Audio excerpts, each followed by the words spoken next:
I was on my way to the United States one September in 2016, and I was on my way to receive the 120 Under 40 award, which was recognizing a new generation of leaders in family planning.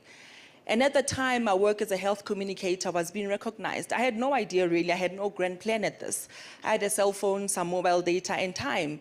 And so I used my skill and expertise to talk about sex online and use media as an advocacy tool.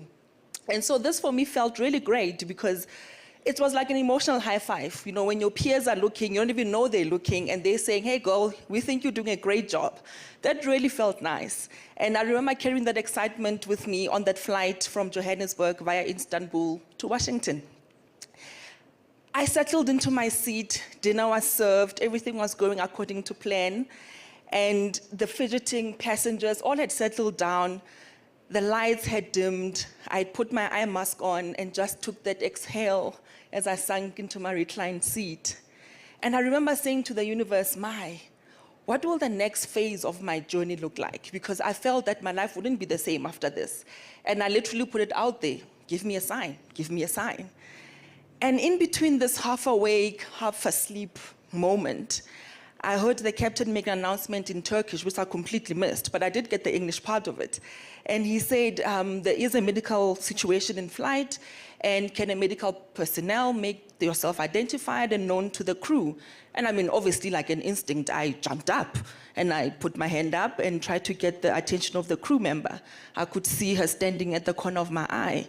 And immediately, as I did that, she brushed me off in dismissal, sort of to suggest, why are you distracting me? I'm tasked with finding a doctor for an emergency. And I was taken a little bit aback, but there was this knot in my stomach that took me to a place familiar. The rush of adrenaline through my veins, my heart was palpitating really fast.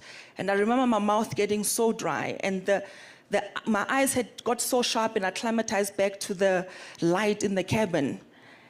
And I remembered, even as a black girl growing up in apartheid South Africa, attending white schools immediately post-apartheid, how certain judgments were passed upon me and this body because it's black, and certain assumptions were made about what I can or cannot do because of what I look like. Even as a black woman, a medical doctor in corridors and hospitals in South Africa, in Johannesburg, having had patients look at you in the eye and tell you, I don't want you to care for me because you are black. And so I had to sit with this discomfort, this anxiety. It ejected me back to my seat, which was still reclined. And I remember sitting and telling myself, I need to sit with this and make sense of what it means. And I started to think of the other black bodies that I had left back home, the other black women that look like me, that sound like me, that they also don't get the benefit of the doubt because of what they look like.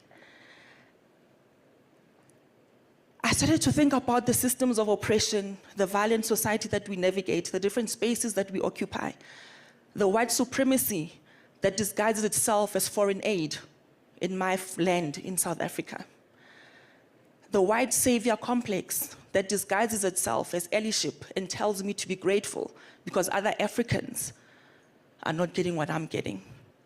The patriarchy that further burdens the black child with purity and virginity for the benefit of old men.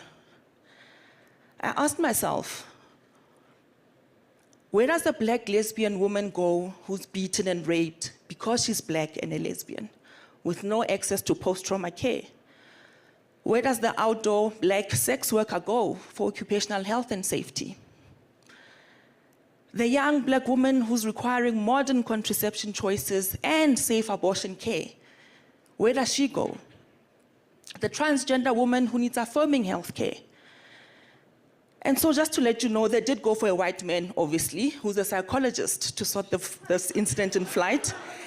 And I arrived in Washington with a certain sense of audacity and clarity that I would center my work as a sexual and reproductive justice doctor, yes, medical doctor, and to center these black women and our lived experiences to make sure that global health policy is centered on human rights, but that the rights and policies are directly translatable into equitable and accessible healthcare.